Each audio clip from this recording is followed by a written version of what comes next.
abagabo bakunda keyo baba bashaka kugira ngo biteho ubafate neza n'ubari uguteka ubatekere arire ku gihe aryame mbega ibyo yifuza ari byo mukorera. Abagabo banga akajagari mu rugo.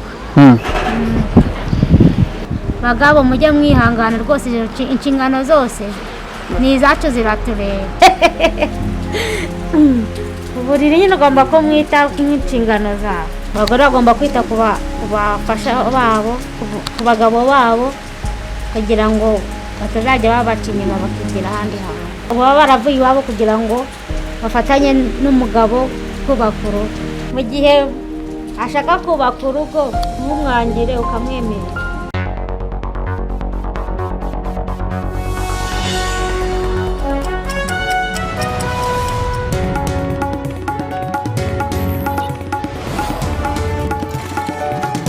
Kumara Clementina, akarere ka Huye nahaje mu buryo bwo kwiga imashini nje muri stage.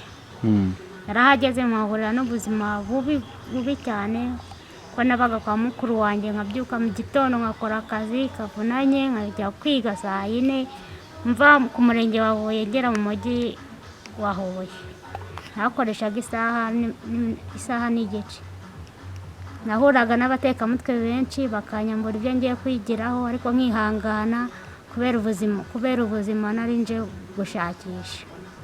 Narahabaye mamara umwaka n'igice niga, maze kubimenya nibwo narahavuye ndagenda njya kuba muri ghetto bangenyene. Ariko ubuzima bwa ghetto ntibwari bworoshye. Reba nibwo nkirangiza kwiga nta mafaranga, kurya byari hatari, akazi ntako, ariko narihanganye kubera ubuzima nari ndi gushakisha. Nakomeza ndakora, ngize amahirwe mbona ndafatishije, nkaburara nkaryama. Nagira amahirwe nkabona amafaranga yo kwishyura inzu y'abandi, nibyo niko byagenda. Ubu ngubu narashatse, ndi umumama w'umwana. Nari nsigaye njya gukora nkagenda nka saa 5, kandi nari nararangije kwiga nkabona birambangamiye.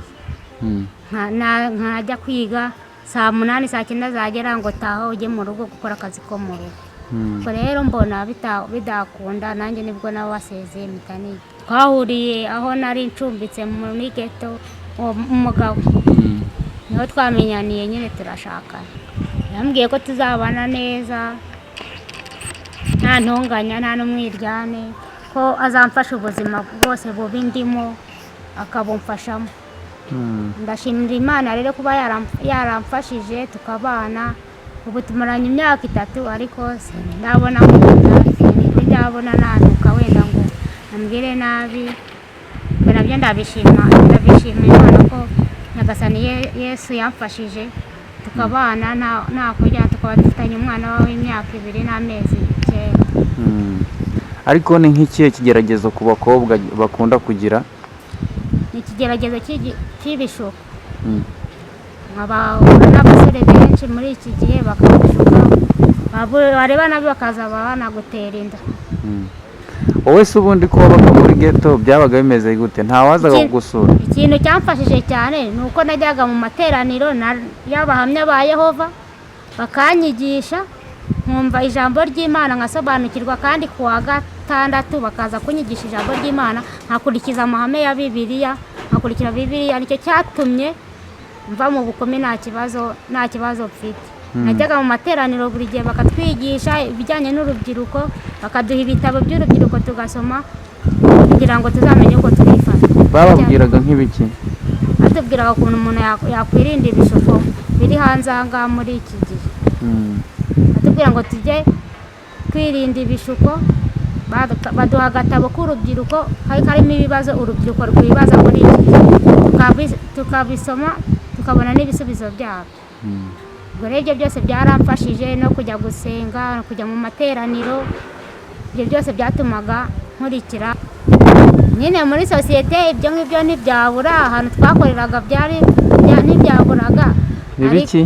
Ibyo by'abasore nyine kuba bagenda bagukoraho, ariko nyine warabihanizaga ukababwira ati hoya ntabwo ibyo ngibyo ari byiza, ntabwo bijyanye n'icyo Bibiliya itwigisha. twebwe kuko buri gihe no kudoda narabirekaga nkahita saa 11 z'umugoroba nkahita njya mu materaniro kujya kwikurikira ijambo ry'Imana. Bamwe bakambwira ngo ubu ugiye he, wataye igihe, ubu ugiye gukora iki, wajya ukora akazi kawe. Nabwira ni hoya, kujya mu materaniro biramfasha kuko biranyigisha nkamenya ubuzima bwanjye uko nzabwitwaramo neza.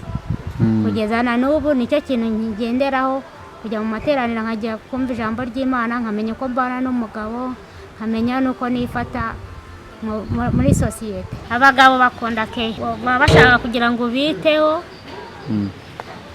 ubafate neza, niba ari uguteka ubatekere, arire ku gihe, aryame, mbega ibyo yifuza ari byo mukorera. Abagabo banga akajagari mu rugo. Iyo gahari ntabwo muba mumeranye neza, haba ari intonganya, haba harimo intonganya, ntabwo ari byiza.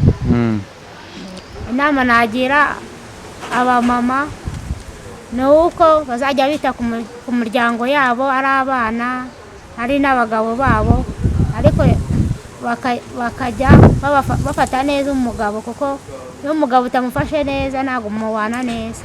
Utekera, ukamufurira, ukamutegurira imyambaro, ari bwa mbere niba agiye mu kirori cyangwa agiye gusenga, ukamugirira inkweto, ukamuhanagurira inkweto, ukamushyira amazi muri dushe, mbega ukamwitaho. Iyo ubiretse ntumwiteho arababara, ugasanga mutangiye kubana nabi. Ubwo rero ibyiza ni uko wajya umumenya. Hari igihe abamama tugira akazi kenshi, wenda umuntu akita ku mwana we ntumwiteho, ugasanga aravuze ati wikundira umwana njyewe uranyanga, kandi atari ukunda umwana, ari uko nawe inshingano ze ugomba kuzikurikirana. Ubwo rero ni ukujya dufata gahunda, tukamenya abo twashakanye, tukabitaho, tukamenya uko twatangiranye, umuntu uko mwatangiranye ubuzima, ukajya ugerageza ukamwitaho. Ariko abagabo nabo rero ntibakajya barenganya abagore babo, kuko umugore agira inshingano nyinshi. Ushobora kuba ufite umwana akeneye koga, akeneye gufurirwa, akeneye iki, ugasanga umugabo aravuze ngo njye ntunyitaho, ahubwo wita ku mwana wawe. Kandi bagabo mujye mwihangana rwose, inshingano zose ni izacu ziratureba. Ubwo mujye mwihangana uko tubafata. Nawe mugabo nuhaha neza, umudamu wawe azagutekera neza, ariko nudaha neza ntinateka ibyo nkabonye. Reka kurya neza bisaba kuba ufite ibirungo, gutegura ibirungo neza n'ibiryo byiza ukagira. Nase waba wazanye nk'ibijumba cyangwa n'ibishyimbo, bavuga ngo umuntu azateka neza, bisaba no kugura utuntu twiza, umuntu akagutegurira indyo nziza imeze neza.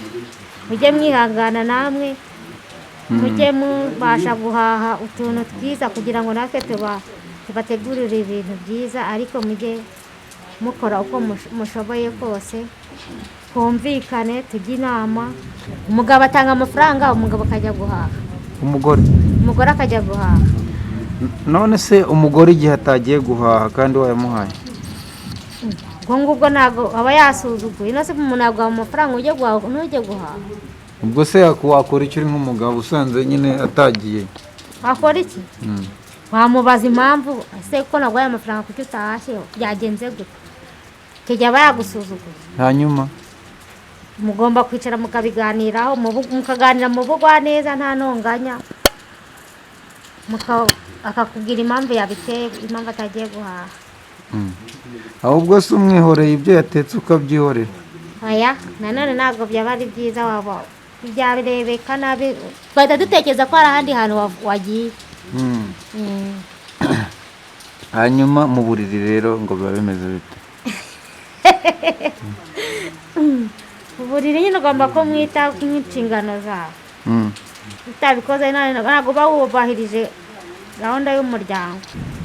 Hari aho biba nyine ugasanga abantu bararwanya kubera icyo kintu. Nyine ntiwite ku mugabo mu gihe muri mu buriri. Mwese abantu bose ko atari kimwe, hari uwihangana ariko hari n'uwagenda. Abagore bagomba kwita ku bafasha babo, ku bagabo babo, kugira ngo batazajya babaca inyuma bakigira ahandi hantu. Nyine abagore bagomba kwita ku bagabo babo, kuko baba baravuye iwabo kugira ngo bafatanye n'umugabo kubaka urugo. Niyo mpamvu rero iyo utamwitayeho ashobora kuguca inyuma cyangwa akigendera akaguta. Umwitaho mu gihe cyo kubaka urugo ukamwitaho. Mu gihe ashaka kubaka urugo ntumwangire ukamwemerera. Inama nabaha ari abagabo ari n'abagore bakagombye kubahana, ntagire usuzugura undi, tukabana neza mu mahoro nta gucana inyuma, tukubaka umuryango kuko ari wo tuba twaraje kubaka. Umwe yaravuye iwabo n'undi akavuga tugahura tukubaka urugo, tukubaka umuryango. Ubwo ndumva rero nama nabagira.